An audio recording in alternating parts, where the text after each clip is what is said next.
তোর ভালোবাসার কথা বলি, ভালোবাসা দিয়ে কি করবো আমি? তোর বাবার হিসাব বুঝাই দিয়ে টাকা দিয়ে লইয়া আমি একলা আমার বাড়ি চলে দেবো। ডাক দে তোর বাড়িতে, ডাক দে, খাতা কলম লইতে কর। সাব্বির, ওই সাব্বির, তাড়াতাড়ি খাতা কলম নিয়ে আয়। আম্মা এই জায়গায় আপনি দরজার ভূমিকা পালন করেন না, দয়া করে পারলে আমার এক কাপ চা দেন। হ্যাঁ যাও যাও যাও, তোমার জামার যে অবস্থা, আমার বাড়ির চা খাইবো আবার আমার মেয়েরে ফেলায় রাইখা চলে যাইবো, তার গলা পরিষ্কার করে আমার লাগে ঝগড়া করবো চা খাইয়া। খাইলাম না আপনার করে স্যার, আপনার পোলা এরকম খাতা কলম আনতে কর, নাকি পলাই গেছে আপনার পোলায়? আমার পোলা পলাইবো মানে সে পলাইনো পোলা না। সাব্বির সাব্বির, খাতা কলম নিয়ে আয়, হিসাবের খাতা। এদিকে এদিকে। না আপনার কাছে তো যাওয়া যাবে না, আপনার কাছে যতবার গেছি আমার কান টাইমে কান দিয়ে আপনি দোবার ফেলে দিচ্ছেন। না আবার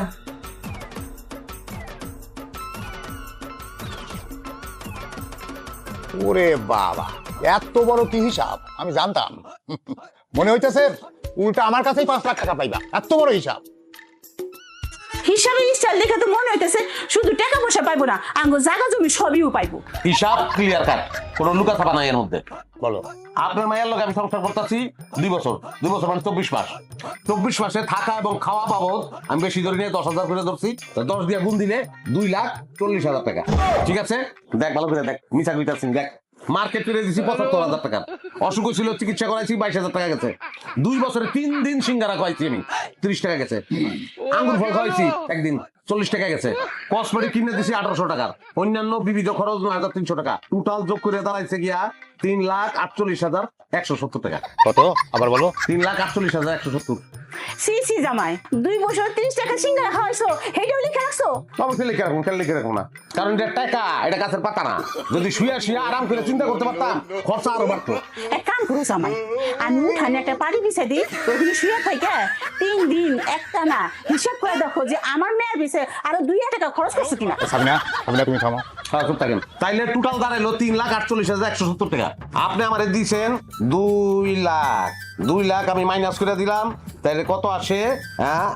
1,48,170 টাকা। আপনার কাছে আমি এখন পাবো 1,48,170 টাকা। টাকা দেন। আমি জানতাম তুমি এরকম একটা বড় হিসাবই দেখাবা। টালতি বালতি করে লাভ নাই, টাকা দেন, আমি টাকা লই বাইরে গিয়া দেন, টাকা দেন। আমি 1 টাকাও দেবো না। দেখি তোমার হিসাব দেখি, আমারও তো একটা হিসাব আছে, আমি তোমার হিসাব দেখাইতেছি। কালি শেষ, হিসাব করতে করতে কলমের কালি শেষ করে ফেলাইছেন, এখন থামেন আপনি। থামলাম। হিসাব পেশ করেন। হিসাবটা হইলো, তুমি আমার মেয়েরে বিয়া করছো 2 বছর, 2 বছরে তার তো বসায় রাখো, কাম করাইছো। সেই কাম বাবদ মাসে যদি 20,000 টাকা বেতন ধরি, তাইলে বেতন হয় 2 বছরে 4,80,000 টাকা। আর আমি তোমারে দিছি 2 লাখ টাকা, তাইলে মোট 6,80,000 টাকা।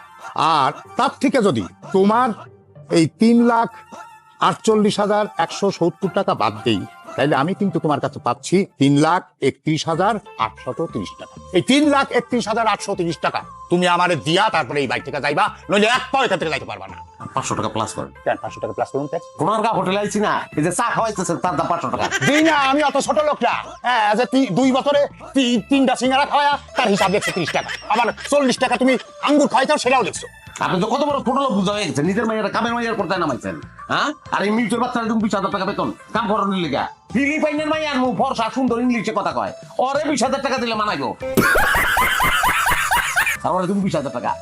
আরে গাছের গোটা, আমার মায়ের বিয়া করছো, ফিলিপাইনি বিয়া করলে আরো কত ভরণ পোষণ চালাতে, তুমি তো লিখছো তার ভরণ পোষণ খাওয়া পড়ার দায়িত্ব তো তোমারই, তুমিই তো দিবা। আবার তার খাওয়াইছো সেই হিসাবও লিখছো। বাপরে বাপ, এখন তুমি টাকাটা দিয়া তারপর যাও এখান থেকে। এইসব মানি না আমি। ঠিক আছে, না মানলে না মানবা, তাহলে আমি চেয়ারম্যানের কাছে বিচার দিব। চেয়ারম্যান যে বিচার করবো, বিচার আমি মাইনা নিবো, তোমারও মাইনতে হইব। হ্যাঁ হ্যাঁ, চেয়ারম্যান কথা কও, মানবো আমি, কিন্তু আপনার মাইয়া আমি রাখবো না, ফেরত দিয়ে দেবো।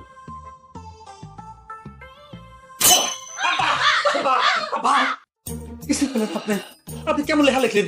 500 টাকা লেখা উচিত ছিল আপনার এই কান ধরা বাবদ। এইরকম জামাই আল্লাহ আমার কপালে দিছে, এরকম জামাই বোধ হয় দুনিয়ায় কারো নাই।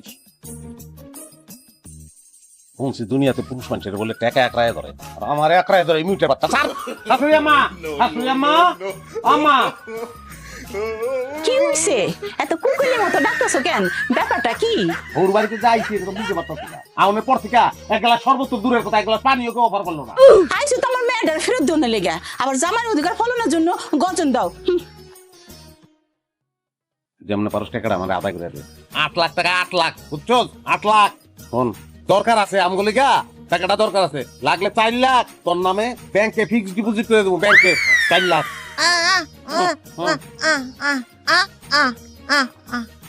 এই যে ধরো এই মুড়ি খেয়ে রাত পার করো। আমি কিন্তু আপনার বাড়ি জামাই, আমি কামলা না যে মুড়ি দিচ্ছেন আমারে। কোরমা পোলাও আনেন, কোরমা পোলাও। সি সি সি সি, আমার মেয়ে ফিরে দিতে আয়া আবার পোলাও কুমা খাইতে চায়, এ কেমন? শুনেন, লাগলে আমার 8 লাখ টাকা থেকে 1,000 টাকা কেটে রেখে তারপর পোলাও খাবো। আমি যদি বুঝতাম না আমার শাশুড়ি এরকম হইতো, তাহলে আপনার বিয়াটা ওকে দিয়ে আমি চাইতাম না। অবশ্য আমার শ্বশুর যে খারাপ মার্কা, তার কপালে এরকমই দরকার ছিল, ভালো হইলে সমস্যা ছিল। তোমার মতো বেকাল জামাই যে আমার কপালে জুড়ছে, এ আমি জীবনেও চিন্তা করি না। এই মুড়ি খেয়ে রাত পার করো। এইরকম খারাপ মহিলা আমার শাশুড়ি, এটা যদি জানতাম হাতি দিয়ে টাইম না আমার এইবার চান্স করতাম না, বিয়াও করতাম না। আমি জামাই এনা খাই থাকবো না, এটা করবো না, লাগলে ওর আনা খাই থাকবো, ওই ব্যবস্থা করবো।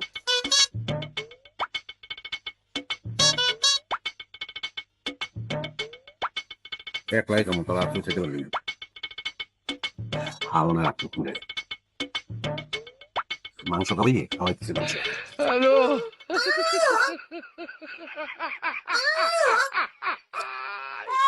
করলো কি? এটা জামাই রে মুড়ি খাওয়ানোর দাম, খাওয়াইবে না মুড়ি? আরে এইবার তো মুড়ি দিছে তোরে, আগামীবার আইলে তোরে মুড়িও দিব না আমি। খারাপ ফ্যামিলিতে আমি আর আইলে তো খালি চেয়ারম্যান নাই দেখা, থাকলে এখন আমার এখানে পাইতাম না। চেয়ারম্যান চেয়ারম্যান আইলে বড়া মজলিসে বাঁশি বাজায়া লাল কার্ড দেয় টাকা দিলে আমি যাবো গা।